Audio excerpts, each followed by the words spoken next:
Welcome to Becoming CarmaQuanTarot. My journey didn't start the way you might think. It started with a search for protection instead of fear. Today I work to bring you messages guided by love, light, and the highest good. Not always what we want to hear, but what we need to know. I'm your host, and I finally realized I wasn't being followed. I was being supported. Today I want to talk about intuition. Not the Instagram version of it, not the trust your gut quote slapped on a pretty background. I want to talk about why intuition is actually harder to trust when it's your own life. When I read for other people, my intuition is clear, sharp, accurate. I don't want extra details. I don't want context. I don't want to know what you hope the answer is, because the less I know, the less my own emotions get in the way. But when it's my life, that's different, because I have my own feelings, my logic, my fear, my hope. All of that muddies the message. And this is something no one really talks about. Intuition doesn't get blocked because you don't have it. It gets blocked because you care. This reading's the best example I can use to explain that. A woman that I was reading for asked me if her husband was going to leave her and her kids the following week. I read the cards. I felt the energy. I checked my gut, and the answer is yes. I sat there, how can I tell this lady her husband is leaving her and her kids? I didn't want to answer. I wanted to just disappear, to be honest. Everything, every feeling in my body, the cards, every intuitive hit felt positive, like relieving even. So finally, with hesitation, first, I have to tell you everything in the cards and everything I'm feeling about this is saying this is actually a good thing. But yes, your husband is leaving you and the kids next week. I waited. And she said, oh my God, you're right. This is good. I'm in a domestic violence situation and I want him to leave. That moment taught me something that I'll never forget. Intuition's not here to protect your comfort. It's not here to protect your truth. If I had listened to my fear instead of my guides, I might have either not answered, changed, or doubted what I was getting. Luckily for me, I always trust my guides, and whether it's something I want to do or not, if it's what they're telling me, I go with it and trust it. And with grief and how it plays a role is another part that people don't really talk about, because grief, like that, cracks you open. I was 6 months pregnant when my mom died. I had been trying to get pregnant for 2 years. And if I'm being completely honest, if I hadn't been pregnant, I probably would have laid down next to her and gone with her. Grief like that doesn't make you spiritual, it makes you raw. And raw is where connection happens. And I had made my mom read the book Talking with Heaven before she died, because I wanted her to know I'd be looking for signs. I wanted her to know I believe connection continues even though she didn't. I wanted her to know that I wasn't crazy.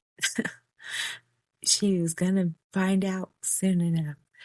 And I wanted her to show me the sign to know I'd be waiting for that connection after she passed. And she did show up over and over again in ways I could not deny.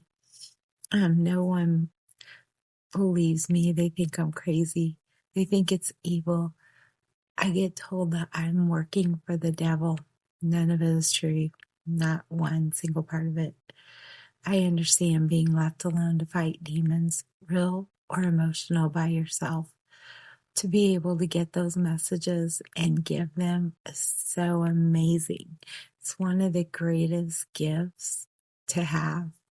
I know that now. I appreciate it now.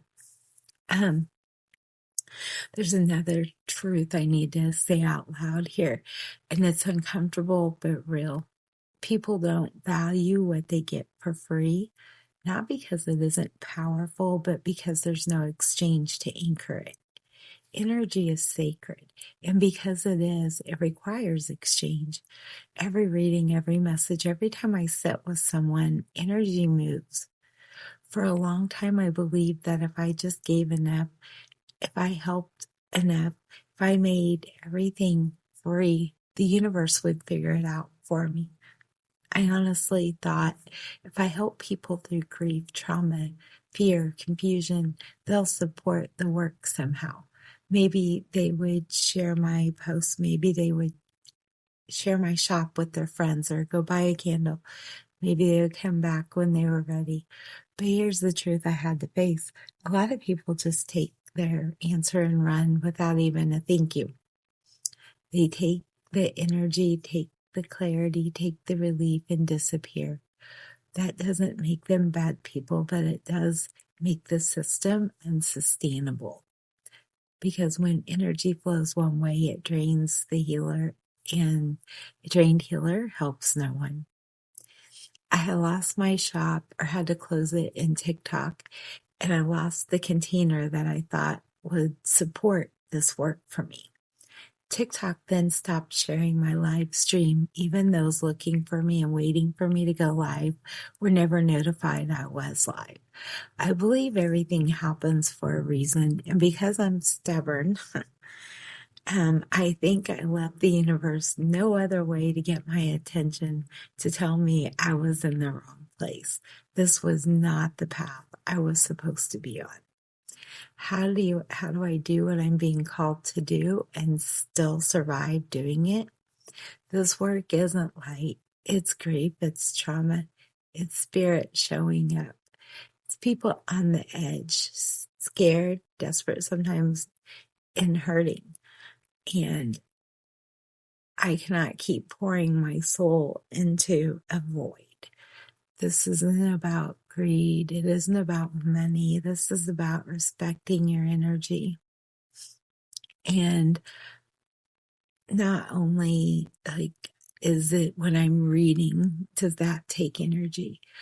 But on days that I know I'm going to be reading, I don't eat. I'll drink shakes, but I don't eat because I want to be able to reach the higher level. So I don't want to be grounded and heavy and not be able to get the best, clearest messages that I can.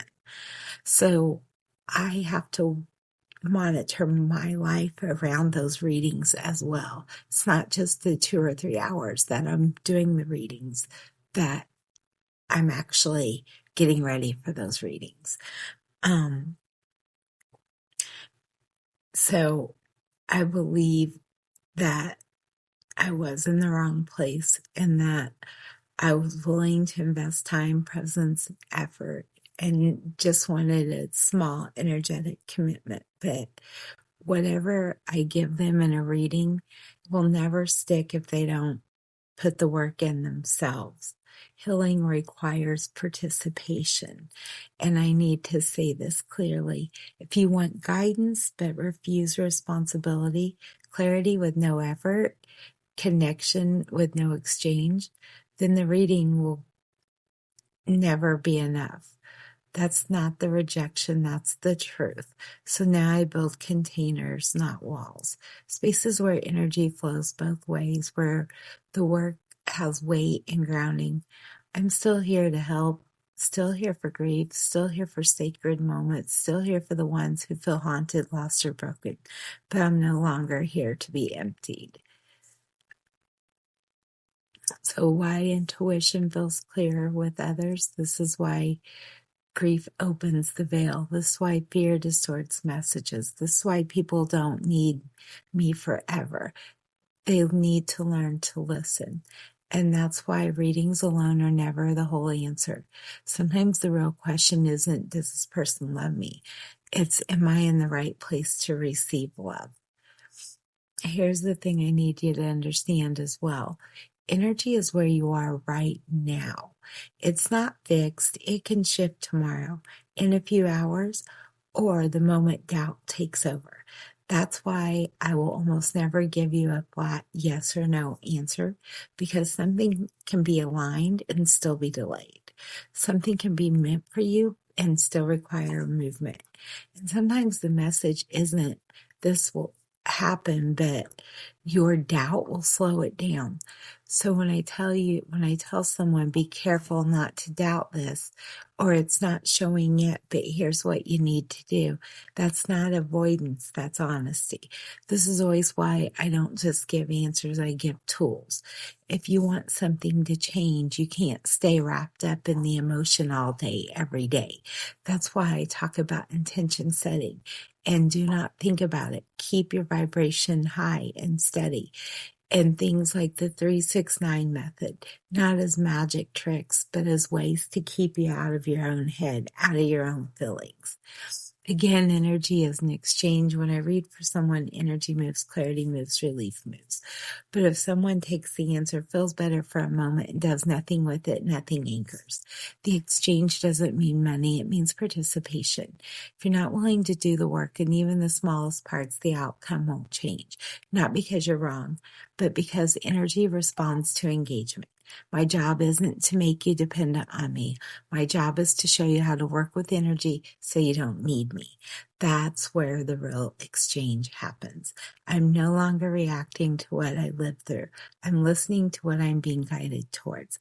Thank you for joining me on this journey of becoming CarmaQuanTarot. We'll continue the story next time, and remember, words are spells, energy is sacred, and intention is the magic.